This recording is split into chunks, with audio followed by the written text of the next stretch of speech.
দর্শক স্বাগত জানাচ্ছি যমুনা টেলিভিশনের নিয়মিত আয়োজন প্রবাসে বাংলাদেশে। বিশ্বের বিভিন্ন প্রান্তে থাকা প্রবাসীদের খবরাখবর নিয়ে আপনাদের সাথে আছি রিশান মাহমুদ। আবারও প্রধানমন্ত্রী নির্বাচিত হয় শেখ হাসিনাকে অভিনন্দন জানিয়েছে জাতিসংঘের মহাসচিব অ্যান্তোনিও গুতেরেস। 18 জানুয়ারি দেয়া এক বার্তায় অভিনন্দন জানান তিনি।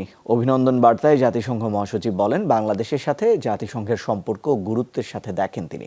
বলেন, জাতিসংঘ শান্তিরক্ষা কার্যক্রম, রোহিঙ্গা শরণার্থীদের প্রতি উদারতা এবং টেকসই উন্নয়ন লক্ষ্যমাত্রা অর্জন সহ বাংলাদেশের সাথে অংশীদারিত্বকে গভীরভাবে মূল্যায়ন করে জাতিসংঘ। গ্লোবাল ক্রাইসিস রেসপন্স গ্রুপে অংশগ্রহণের জন্য কৃতজ্ঞতা প্রকাশ করেন তিনি। অ্যান্তোনিও গুতেরেস আরও বলেন, তিনি বিশ্বাস করেন জলবায়ু পরিবর্তনের বিরুদ্ধে লড়াই ও আন্তর্জাতিক আর্থিক সংস্কার সহ ক্রমবর্ধমান বৈশ্বিক চ্যালেঞ্জ মোকাবেলায় বাংলাদেশকে পাশে পাবেন তিনি। জানান, বাংলাদেশের জনগণের স্বার্থে বর্তমান সরকারের সাথে কাজ করতে প্রতিশ্রুতিবদ্ধ জাতিসংঘ। বাংলাদেশের নির্বাচন অবাধ ও সুষ্ঠু হয়নি বলে আবারও দাবি করেছে যুক্তরাষ্ট্র। স্টেট ডিপার্টমেন্টের নিয়মিত ব্রিফিংয়ে বাংলাদেশের নির্বাচন ইস্যুতে করা প্রশ্নের জবাবে এই কথা বলেন মুখপাত্র ম্যাথিউ মিলার। নির্বাচনে সব দল অংশগ্রহণ না নেওয়ায় যুক্তরাষ্ট্র হতাশ বলে জানান তিনি।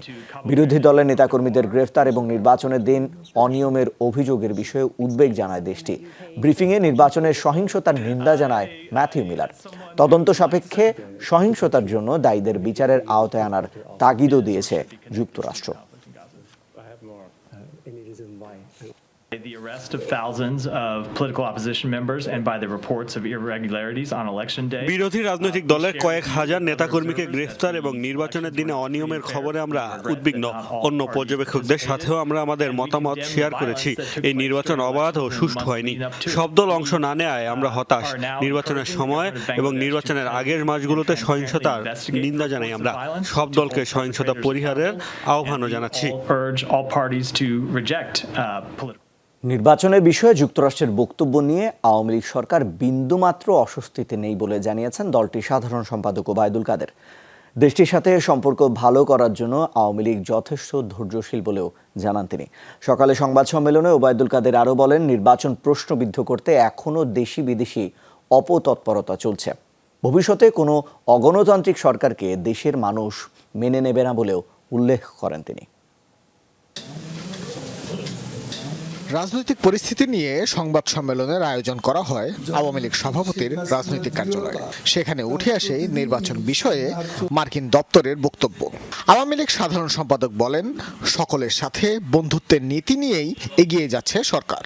সামান্যতম স্বস্তি, আমরা স্বস্তিতে আমাদের নির্বাচনের অংশগ্রহণের ব্যাপারটা এখন আর কোনো গোপন কিছু নয়।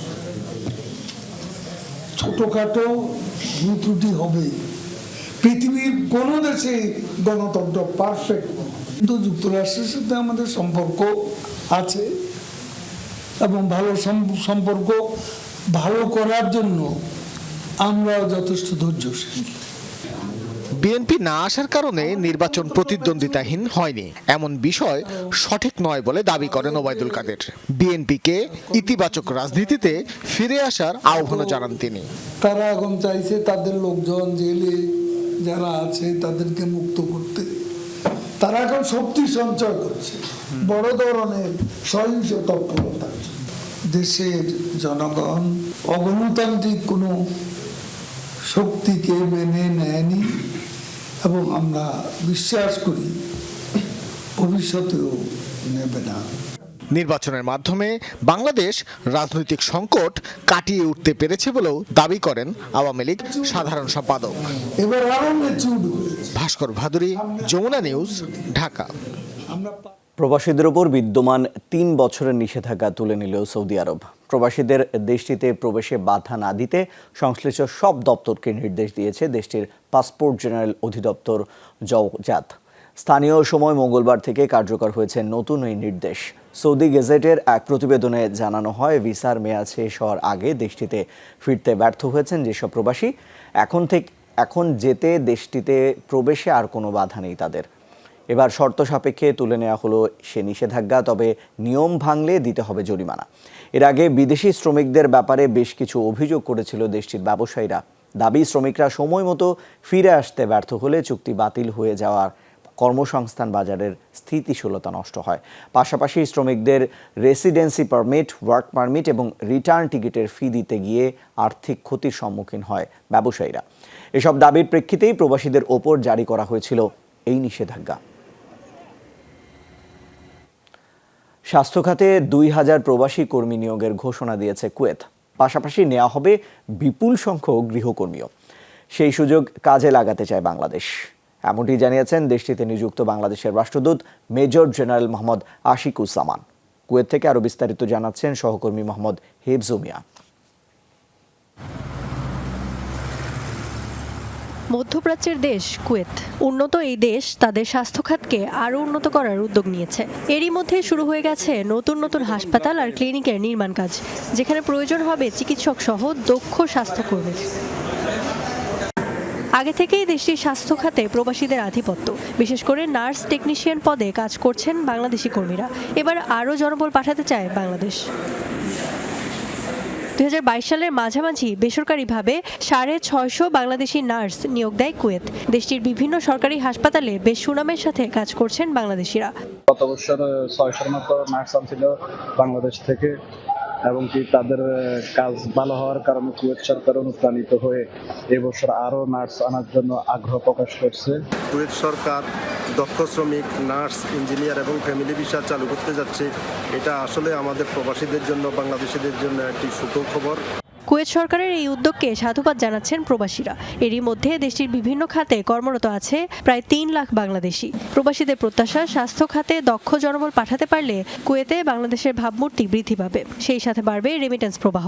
আমাদের এখানে আনুমানিক 2,60,000-এর মতো বৈধ প্রবাসী বাংলাদেশি আছে এবং এর অধিকাংশই আনস্কিল্ড। তবে এই প্রথমবারের মতো স্কিল ম্যান পাওয়ার যেটা আসছে গত বছরে, এবং এই চুক্তির আলোকে যদি আসে তা অবশ্যই এর প্রসারটা বৃদ্ধি পাবে আমি মনে করি। কুয়েতের বিভিন্ন হাসপাতালে বর্তমানে কাজ করছে 21,000-এরও বেশি প্রবাসী কর্মী। ইফাত খন্দকার, যমুনা নিউজ। রাষ্ট্রীয় এবং সামাজিক কাজে বিশেষ অবদানের জন্য সর্বোচ্চ সম্মাননা ম্যানশন ডেস রেসপেক্ট পেলেন জার্মান প্রবাসী বাংলাদেশি হামিদুল খান। ফ্রাঙ্কফুর্টের একটি মিলনায়তনে জমকালো আয়োজনের মধ্য দিয়ে তার হাতে সম্মাননা তুলে দেন রাজ্যের পরিবেশ মন্ত্রী প্রিস্কা হিঞ্জ। দীর্ঘদিন ধরে রাজ্যের প্রবাসীদের যান অভিযানের অধিকার আদায় এবং স্বার্থ রক্ষায় কাজ করে আসছেন তিনি। পাশাপাশি দেশটির স্থানীয় বয়স্ক এবং বিশেষ চাহিদা সম্পন্ন নাগরিকদের নানাভাবে সাহায্য সহযোগিতা দিয়ে আসছেন হামিদুল খান। এর আগে সাহিত্য, সংস্কৃতি এবং সামাজিক কাজে বিশেষ অবদানের জন্য 2022 সালেও রাজ্য সরকার ও দেশটির বিভিন্ন সরকারি এবং বেসরকারি সংগঠন সম্মানিত করে তাকে। অনুষ্ঠানে উপস্থিত ছিলেন দেশটির উচ্চপদস্থ রাষ্ট্রীয় উচ্চপদস্থ কর্মকর্তা, রাজনৈতিক কর্মী, সামাজিক ব্যক্তিবর্গ এবং প্রবাসী বাংলাদেশিরা। বাহরাইনে অনুষ্ঠিত হয়েছে শাপলা যুব সংঘ জিদহাফস শাখার 3য় কাউন্সিলের নবগঠিত কমিটির পরিচিতি সভা। বৃহস্পতিবার দেশটির জিদহাফস শহরে এক হলরুমে আয়োজন করা হয় এবং এর পাশাপাশি নৈশভোজের আয়োজনও ছিল। অনুষ্ঠানে আলোচনা সভা অনুষ্ঠিত হয়। এ সময় সম্মাননা জানানো হয় বিজয়ী খেলোয়াড়দের প্রতিও। সর্বশেষ দেশ এবং জাতির মঙ্গল কামনায় মোনাজাত এবং দোয়া হয়। অনুষ্ঠানে সভাপতিত্ব করেন সংগঠনের সভাপতি মুজিবুর রহমান, পরিচালনা করেন সাধারণ সম্পাদক মুজাক্কির হোসেন এবং সাংগঠনিক সম্পাদক সাইদুর রহমান সোহেল। অনুষ্ঠানে প্রধান অতিথি ছিলেন মৌলভীবাজার জেলা ঐক্য পরিষদের সভাপতি সৈয়দ সুরমান মিয়া। আরও উপস্থিত ছিলেন পরিষদের সাধারণ সম্পাদক বকুল সূত্রধর, অলিউর রহমান, এম শামীম, কবির মিয়া সহ আরও অন্যান্যরা। সদস্যবৃন্দকে ধন্যবাদ জানাচ্ছি। এত সুন্দর একটা ফুটবল টিম এবং আজকের অনুষ্ঠান, পাশাপাশি এই বিজয়ীদেরকে এই বিজয় প্রদান করা, আমি আশা করব অদূর ভবিষ্যতে আপনারা এই ধরনের উপহার দেওয়া যাবেন। এবং পাশাপাশি আমি বাংলাদেশ কমিউনিটির পক্ষ থেকে আপনাদেরকে ধন্যবাদ জানাচ্ছি। আজকে এই বাংলাদেশ কমিউনিটির সদস্যবৃন্দ এবং বাংলাদেশ কমিউনিটির নেতৃবৃন্দ এখানে এসে অনুষ্ঠানটিকে সৌন্দর্য অর্পণ করার জন্য। আবারও প্রকাশ্যে স্বাধীন ফিলিস্তিন রাষ্ট্র গঠনের প্রস্তাব নাকচ করলেন ইসরায়েলের প্রধানমন্ত্রী বেনিয়ামিন নেতানিয়াহু।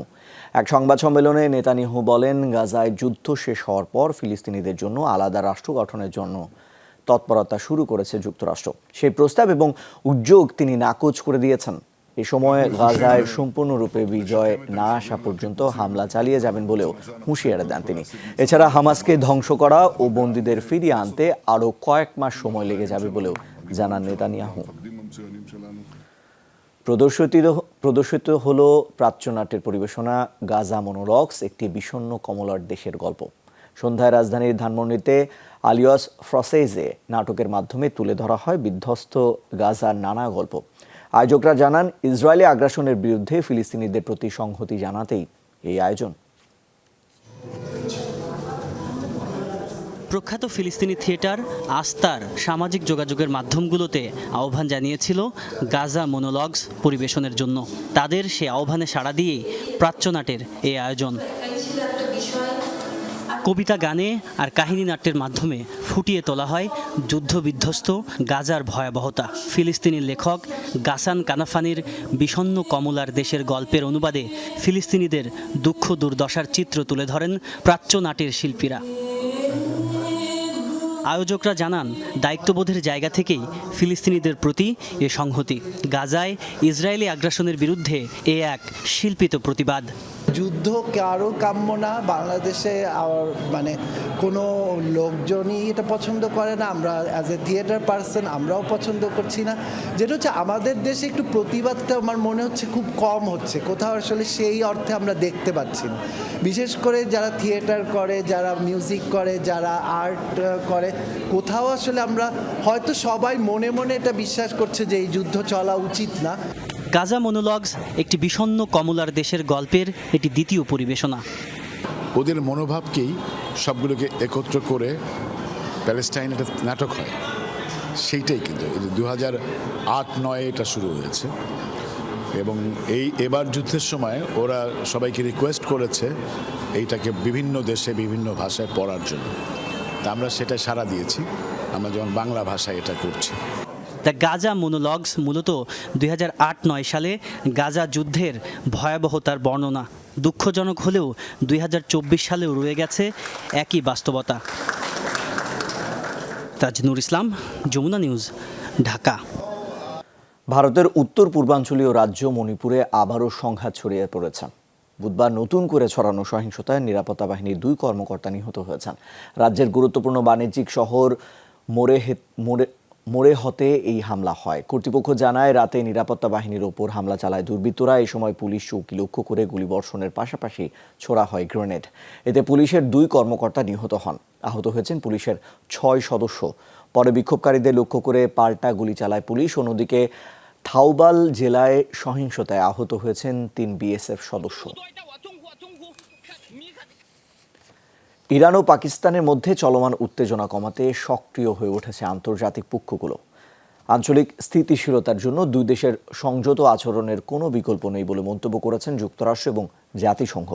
অন্যদিকে আলোচনার মাধ্যমে সংকট সমাধানে তেহরান এবং ইরানের প্রতি আহ্বান জানিয়েছে আঙ্কারা। ইরান পাকিস্তান হামলা পাল্টা হামলাকে কেন্দ্র করে তোলপাড় চলছে আন্তর্জাতিক রাজনীতিতেও। এরই মধ্যে 2 দেশের প্রতি আলাদাভাবে বার্তা পাঠিয়েছে যুক্তরাষ্ট্র। সামরিকভাবে শক্তিশালী 2 দেশকে সংযত আচরণের আহ্বান ওয়াশিংটনের। পাকিস্তানের সাথে আমরা যোগাযোগ রাখছি, পুরো পরিস্থিতি অত্যন্ত নিবিড়ভাবে পর্যবেক্ষণ করছি। পাকিস্তানের কর্মকর্তাদের সঙ্গেও যোগাযোগ অব্যাহত আছে। 2 দেশই সামরিকভাবে সক্ষম, তাই আমরা চাই না উত্তেজনা আর বাড়ুক। এরই মধ্যে তেহরান এবং ইসলামাবাদের সাথে যোগাযোগ করেছে আঙ্কারা। ইরান এবং পাকিস্তান কেউই সংঘাত চায় না বলে জানান তুর্কি পররাষ্ট্রমন্ত্রী। আমি এরই মধ্যে 2 দেশের পররাষ্ট্রমন্ত্রীর সাথে কথা বলেছি। আমরা জানিয়েছি এই সংকট কোনোভাবেই বাড়তে দেয়া ঠিক হবে না। আমাকে 2 পক্ষে আশ্বাস দিয়েছে যে উত্তেজনা আরো বাড়ে এমন কোনো পদক্ষেপ নেওয়া হবে না। এদিকে জাতিসংঘ জানিয়েছে ইরান ও পাকিস্তানের পাল্টাপাল্টি সামরিক হামলা এবং 2 পক্ষের প্রাণহানির ঘটনায় গভীরভাবে উদ্বেগ জানিয়েছেন জাতিসংঘ মহাসচিব। 2 দেশের মধ্যে রকেট, ড্রোন এবং ক্ষেপণাস্ত্র হামলা দেখেছি আমরা, যাতে প্রাণহানি হয়েছে অনেকের। এ ঘটনায় জাতিসংঘ মহাসচিব অত্যন্ত উদ্বিগ্ন। ইরান এবং পাকিস্তানের মধ্যে সামরিক কূটনৈতিক যে কোনো ধরনের বিবাদই হোক না কেন, তা আলোচনার মাধ্যমে সমাধানের আহ্বান জানাচ্ছি আমরা। এর পাশাপাশি আঞ্চলিক শক্তিগুলোর মধ্যে পারস্পরিক বোঝাপড়া বাড়ানোর আহ্বান জানাচ্ছি। এর আগে পাকিস্তানের বালুচিস্তান প্রদেশে সুন্নি উগ্রবাদী গ্রুপ জয়শ-আল আদলের 2টি ঘাঁটিতে হামলা চালায় ইরান। এর জবাবে পরদিন ইরানি ভূখণ্ডেও পাল্টা হামলা করে পাকিস্তান। মীর মুশফিকা হাসান, যমুনা নিউজ। দর্শক, এই ছিল প্রবাসে বাংলাদেশে। এতক্ষণ সাথে থাকার জন্য সবাইকে ধন্যবাদ।